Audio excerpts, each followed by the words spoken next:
This is the Weigh-In podcast by Benoit Chestnut and normally Sebastian Romero. But on this week's Weigh-In, we're gonna talk about the trending downfall of Kyle Snyder and what's going on with Iowa. They're quietly stacking up because now Sammy Alvarez is on his way to Iowa. Interesting. You know, how that lightweight lineup is going to look next season for the Hawkeyes. But nonetheless, how it will look. Let's get right into it. Kyle Snyder. So all signs are looking like Kyle Snyder will likely, this is an unofficial word, more than likely not be able to compete at Final X due to a temporary safe sport suspension. So what does that mean? So what it means right now is that Kyle Snyder right now, per the filming of this episode, is suspended. Cannot wrestle.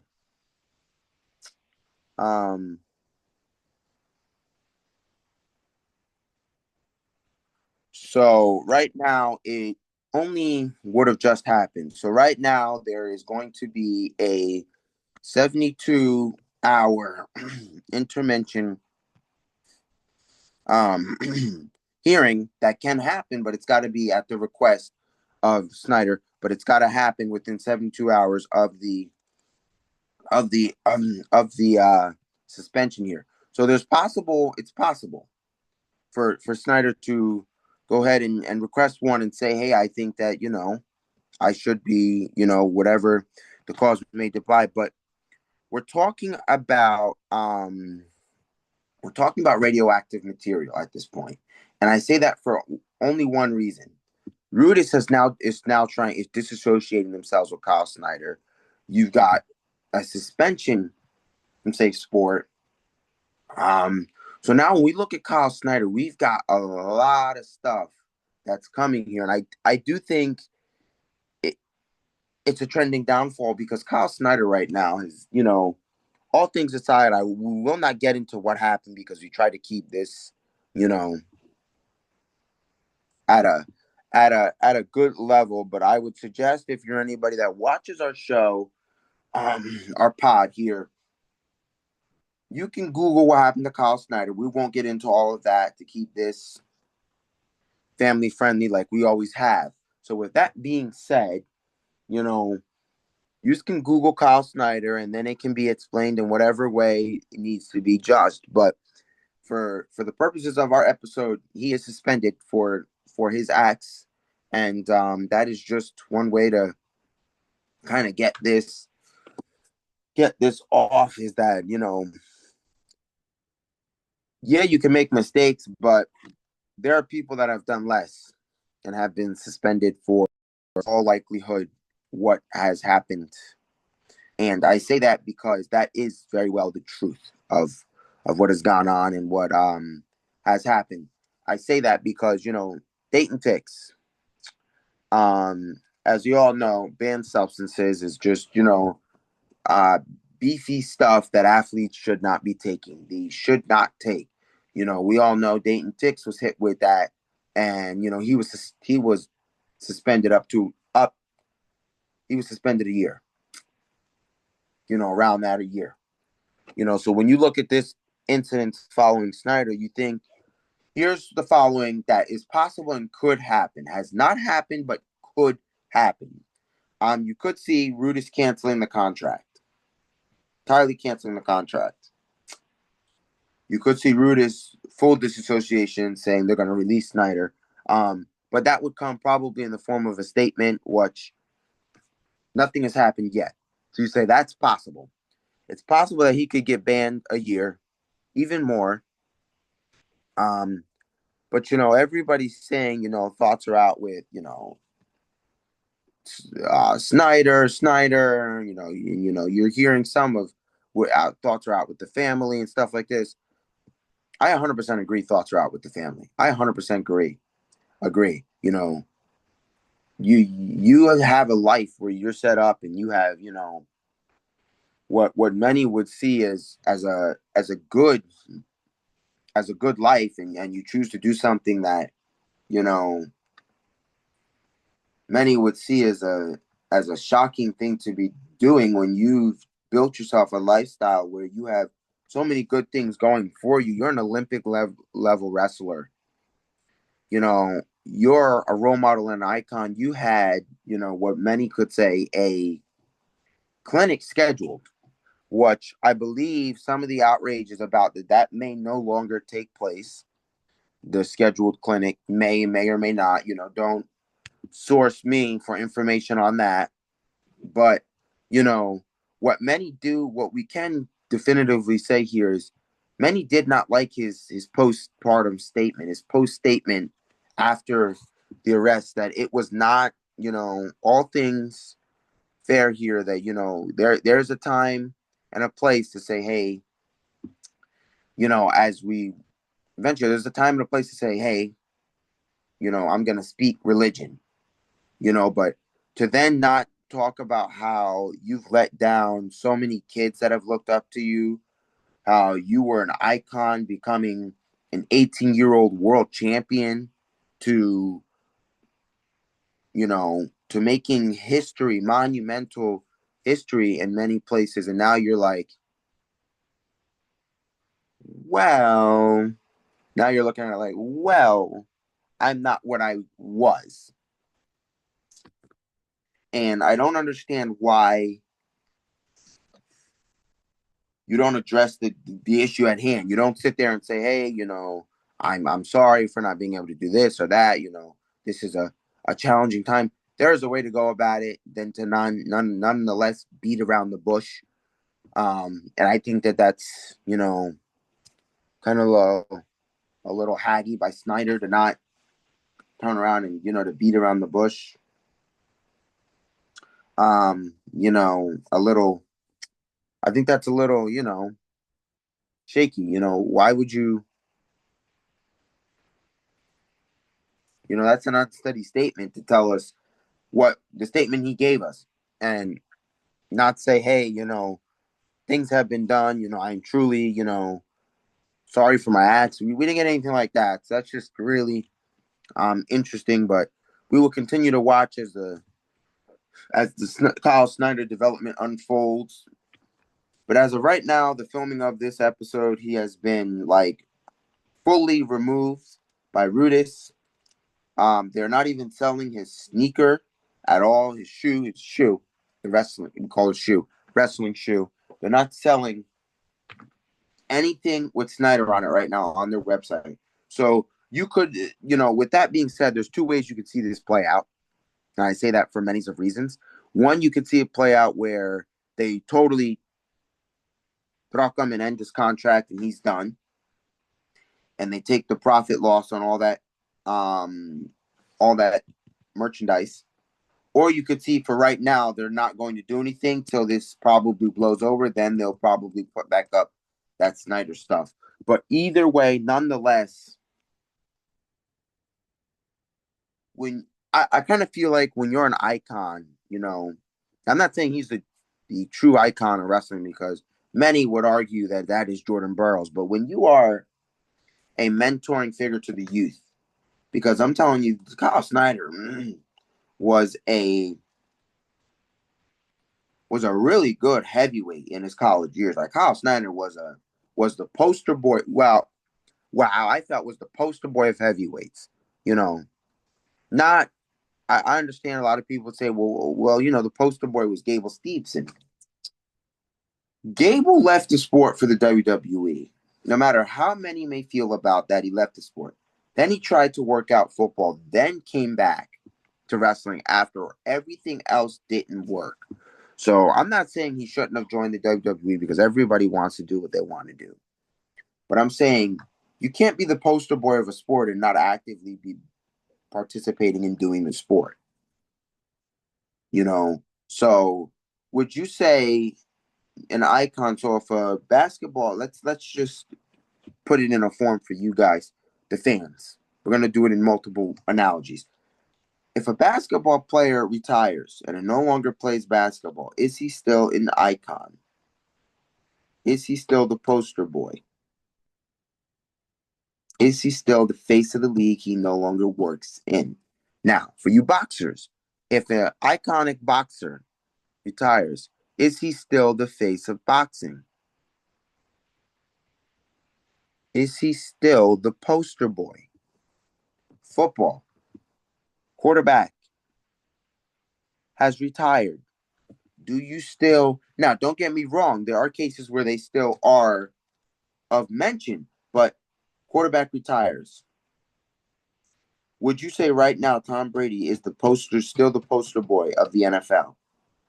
No, it's Patrick Mahomes. So when we talk about stuff like this, you say, okay, you very well still wrestling was Kyle Snyder, the poster boy of heavyweights. Now that has changed. The poster boy of heavyweights is Wyatt Henderson. As many as much may want to agree or disagree, it's Wyatt Henderson. Gable comes back. Poster boy Gable comes back, gets beat by Wyatt Henderson. Why do you think that happens? Because you're still not lightning sharp anymore. You're coming back saying, I'm gonna, I'm Gable. I get it. You're Gable Stevenson, and many may not agree with what I'm about to say, but you don't get to be Spencer Lee, where you get hurt year off, and you come back and you're still that guy. You know, it's not too many that can do that, and I understand Gable at this, that, and how you guys are gonna say that's a not a really good analogy to say Spencer, but hey, there are plenty of analogies I can come up with, of guys that don't that don't come back right. Okay, what do you okay, there are plenty. All things aside, you don't get to come back and say, hey, this is gonna get done, and then still think you're the poster boy. I get it. To little kids, they're gonna feel like, hey, Gable's this and that, and he's a role model. No, he still always will be a role model. He's a role model to the youth, and I say that because he's done things in ways that you would say, wow. You get a world title, you get an Olympic, you get Olympic medals, you get world medals, you get an NCAA title. Great. You look at the top of your game. But you know what? That was the same thing when Kyle Snyder took down Gwiz. You were like, wow, look at Gwiz. Gwiz went down to Snyder. Yeah. But also, there comes a time when the top, there are two times when the top will fall. They will fall in either A being B or B when they retire. It's not a fall, it's a walk away. When they retire, it's a walk away. But when you look at what goes on, you say, okay, Kyle Snyder was all intentions a good heavyweight, a great Olympic level world team member, Great. Now you look at this downfall, I don't think you're gonna see him back the way he used to be. And what many may not want to agree with me is that Wyatt Henderson dominated upper weights. I understand they're not at the same, they may or may not. I'm gonna say this because at the time there's no knowledge. They may or may not be at the same weight. But it is a Wyatt Henderson upper weight. Took down Gable, looking really good.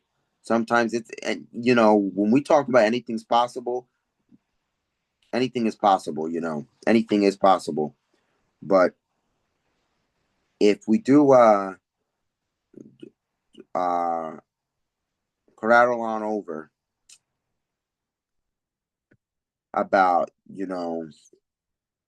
that that's the Snyder. If we, as I said, we'll go ahead and move on over to this Iowa, because I don't think enough is seeing what's going on over there. They got Bo Bassett. You got Sammy Alvarez. And no. Let's back it up. You got Bo Bassett. You got Dean Peterson. And we go, okay. And then you got Matt Enderman coming from D3. And we're like, okay, they're building something. And then you turn around, Sammy hits the portal, and now you got Sammy Alvarez. Iowa is stacking up quietly, and by the time we look and see what they're up to, they might already have the team trophy. Now, I know here on the way, here on Takedown Thursdays, we've been all about those Okie State Cowboys. And, I know we always bring them up.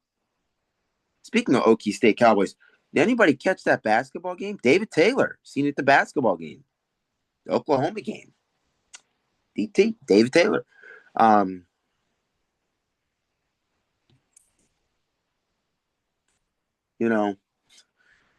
But Iowa really, really going. I know we tend to talk a lot about Cowboys. Is the chase, and we started this last year. We called it the chase to beat Kel Sanderson.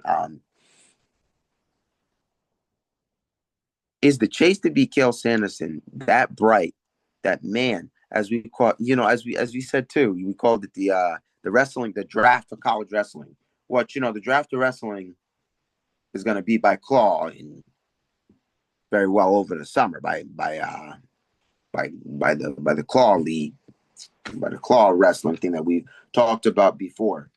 So really, that's the real draft. But if we dip on back over, wrestling's draft, as I always call it. Interesting. Iowa sure did snag some good ones. Snag some ones we would have never. Okay, nobody would have ever thought Dean Peterson was gonna up a transfer. Dean hit. There was ample time for everybody to get Dean. This Sammy hit late after everybody's filled up their depth charts with and got what they needed. Here comes Sammy. Boom.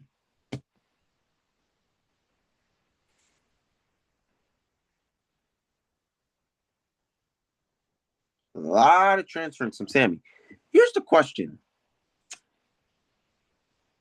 You got one more year left, but how many times are you going to transfer before you run out of times to transfer? I say that because NCAA has rules on transfer, how many times you can change schools and whatnot. So this is going to be interesting. He started at Rutgers. That wasn't a transfer. He transferred to Okie State. That was his first transfer. Then he turns around and he heads up to Rider. Now we're going to Iowa. 1, 2, 3. Sammy's going a lot of places.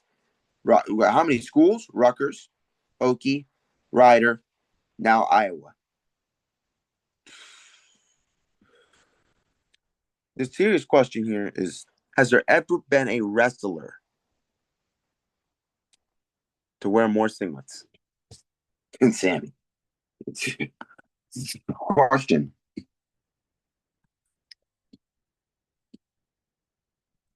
It is a good question. Has there ever been a wrestler to wear more singlets than Sammy Alvarez?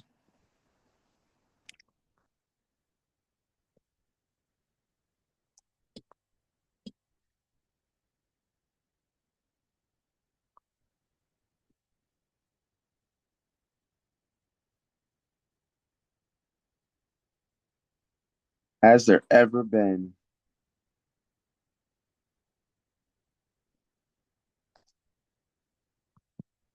another person to wear more singlets than Sammy? That is a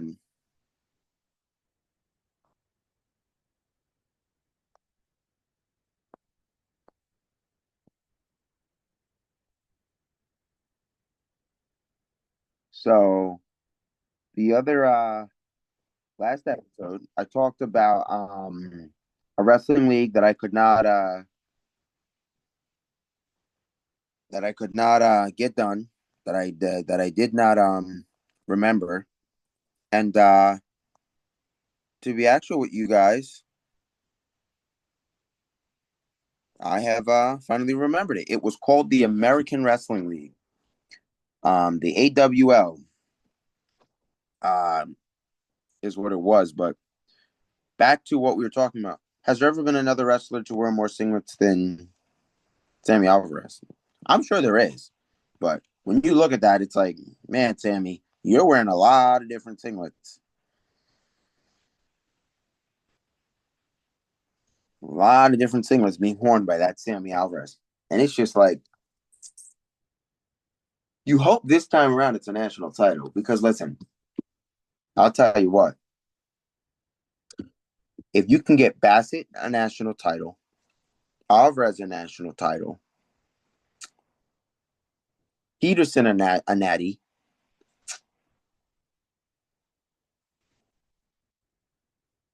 Mass Enderman a natty, we're talking four national champs right there. I'm telling you. Oh, wait. Angelo.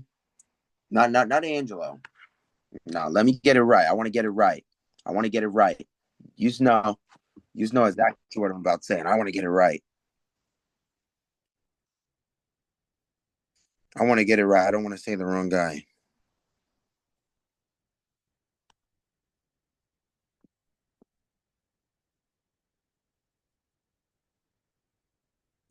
I want to get it right. So to get this right,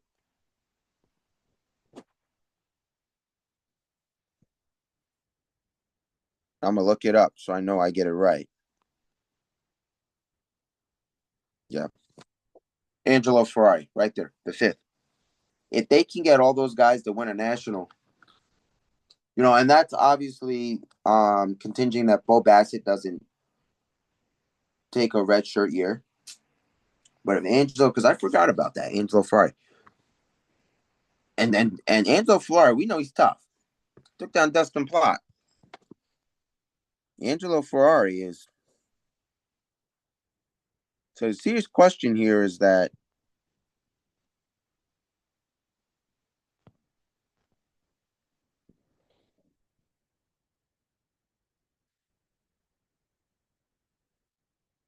if they can get all of that, I think I said last year was a good looking national. Uh, I think this year coming up is going to be a wild one. The clashing that's going to happen because of all these weight classes.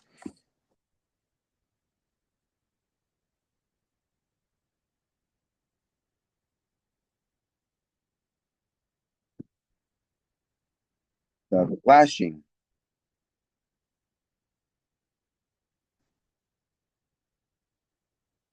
It's going to look good. It's going to look good. And I think this is going to be interesting.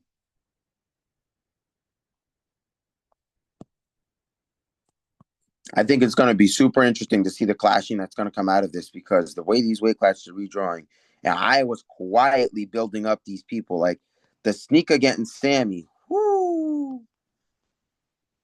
That I would have never saw.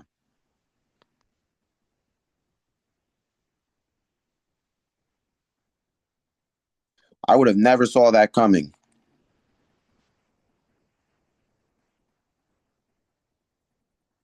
That was a nice quiet one getting Sammy, but it was after everybody had already at the end had already got what they needed, and then all of a sudden Sammy hits like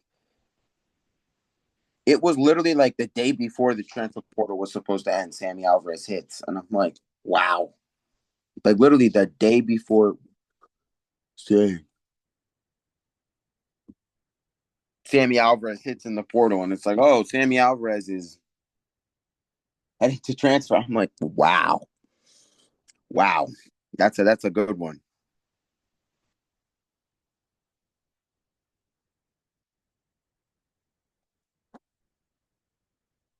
I mean, that's a really good one.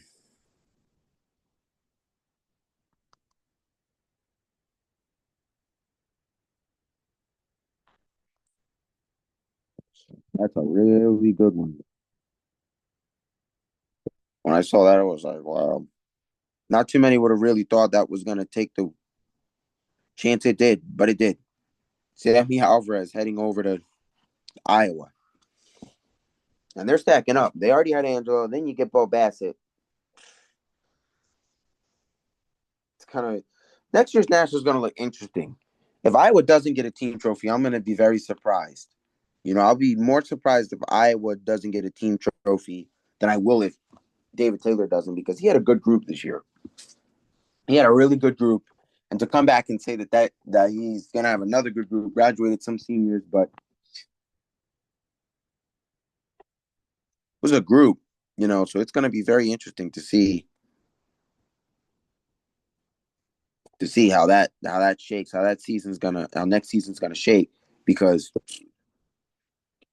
it's a lot of guys. It's a lot of guys that this offseason has been a world of moves, you know.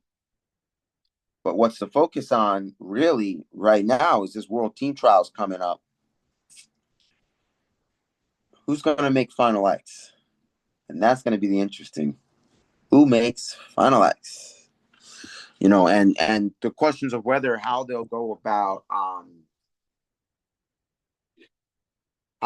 go about Snyder's weight, because you're going to have to go about it in a way where you say, hey, Kyle Snyder's going to make it, or do you turn around and you say, hey, we're going to let somebody challenge for the spot. So it's going to be interesting to how they partake to see that. Do you save that for Final X in case Snyder is unable to wrestle, or do you watch? They will have the time to do so because he's got 72 hours, I believe.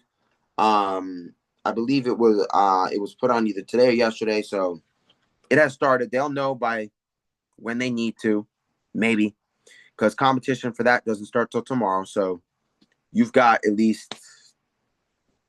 good head start depending on when that goes. But that'll be interesting to see the way they do that. But nonetheless, with that being said, we're drawing near the end. Like, comment, subscribe, share. And with that being said, this is The Weigh-In by Benoit Chestnut and normally Sebastian Romero. But as you know, it is the solo show for a little bit. So, Weigh-In out.